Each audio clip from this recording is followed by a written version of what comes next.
Hello, everyone, and thank you so much for tuning in onto my YouTube channel. My name is Shonisani, and what we do here, we explore the Word of God. And today we are just at it again. And thank you for subscribing, for liking this video, for sharing this video, and for commenting, just so we know how you're receiving this message. So today we are going to talk about, does God know me? Does He notice me? Does He know where I am? Does He even know what I need? And this is coming because of the messages, or rather, the talks that I have with some of my friends, family, and every other person that I've ever spoken to, whom sometimes they may feel like, does God know me? Does He notice me? Does He know where I am? Does He know what I need? Yes. So today we're going to be answering those questions, and you will see that in whatsoever answers that we're coming across, it gives us an assurance that He sees you, He knows where you are at, and He knows what you need. So I want us to go and read the Word of God in the book of Genesis. You can start from Genesis chapter 6 through to chapter 9, but for the purpose of this video, I'll just read only chapter 7, verses 7 until 9. So Noah with his sons, his wife and his son's wife, went into the ark because of the waters of the flood. One clean animal, of animals that are unclean, one of birds, and of everything that creeps on earth. Two by two, they went into the ark to Noah, male and female, as God had commanded Noah. So, this is what the word of God says. Maybe I'll just give a little bit of background on the story. So, Noah is is one of the righteousness of God, and he was living in that area in that time, and there was so much evil that was happening in that time, and with such much evil happening, God notices Noah, that Noah is the righteousness of God. So this answers that God notices you. He notices us. There's no way that he cannot see you. He sees you. He sees what you're doing. He sees the good you're doing. If he was able to notice Noah, how can he not see you? God is not like men, whom when they give birth to children, or animals when they give birth to children, they don't know where they are, where they are at, what they are doing, whatsoever. God is not like a man. He has created you. He knows where you are at. He sees you. He notices you. So here in the book of Genesis, he notices Noah, that Noah is my righteousness. This man is doing contrary to what others are doing. Others are doing evil and they're proud about it.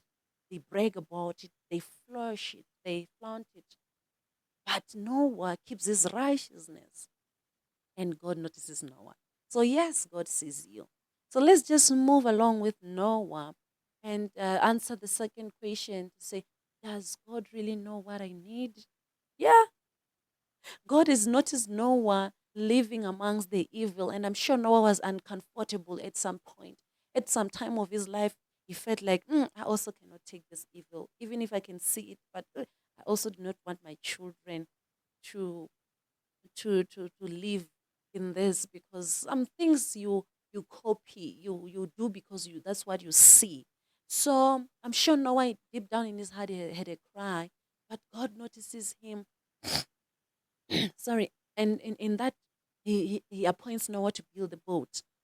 So I want to answer this question that says, does God knows what I need? Yeah, God knows that Noah, you need safety, you need peace, you need a vacation, you need a holiday. And for that, you will need a boat. And God appoints Noah that he builds a boat.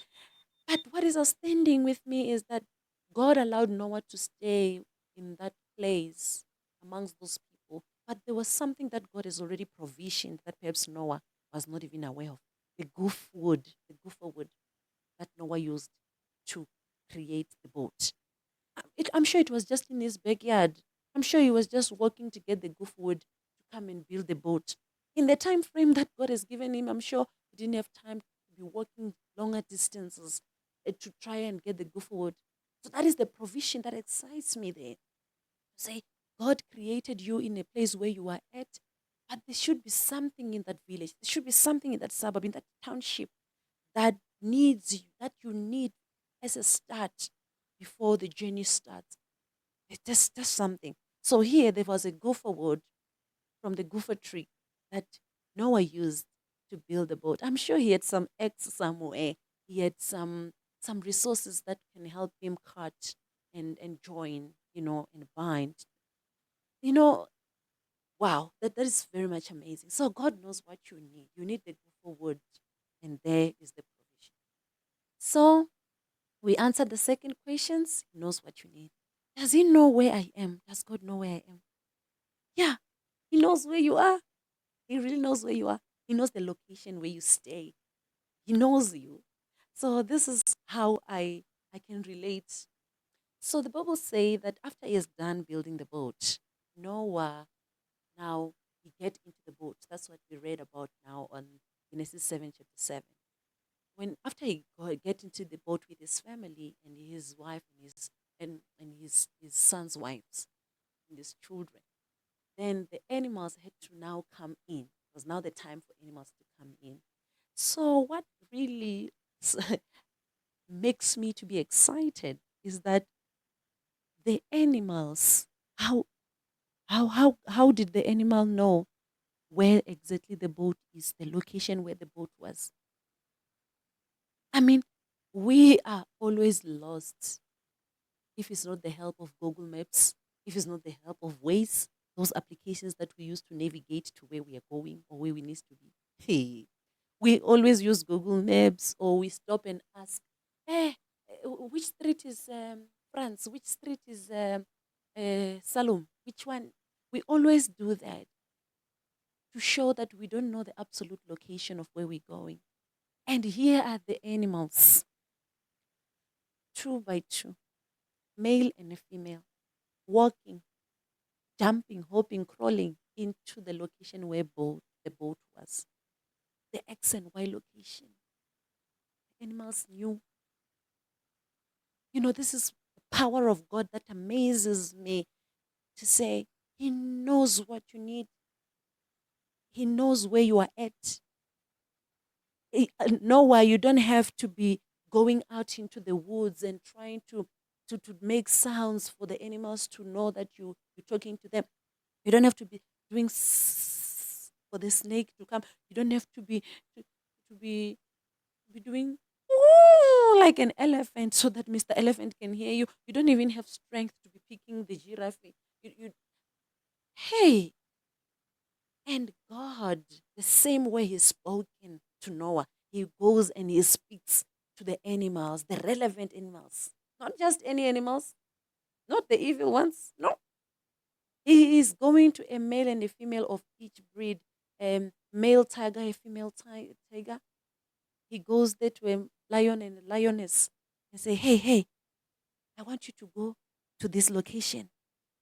You know those funny locations that you see on the map, the negative 29, 30 south, 30 degrees south, and 31, 26 north. He whispers those digits into the animals and he said, I want you to go there. There is a boat, and when you get there, I don't want to just stand there and just wave at Noah going. No, I want you to go in. And the animals, when they receive that message as well, they don't even go to other animals and say, hey, we are going, bye bye. Bye. If you don't want to go, bye, come with me. No, this is the provision. It's not supposed to be contaminated. God is delivering a parcel to Noah's boat. He's delivering what He said He will give. He is delivering these animals into Noah's boat for them to be safe as well before it rains. And what amazes me is the pace of animals. Animals have got different pace. The tortoise, they've got different paces, but they made it to the boat before the rain starts, before the journey of the boat starts. So, what is it that you're feeling like you have been rejected, you've been deserted, you've been, no one notices you, God doesn't notice you. No matter how much I do this, nothing happens, nothing good happens. Even if I start a business, no one comes and buy. Even if I do this, no one is coming to give me the resources that I need to start. Stop bickering, stop murmuring, stop complaining, and keep your righteousness.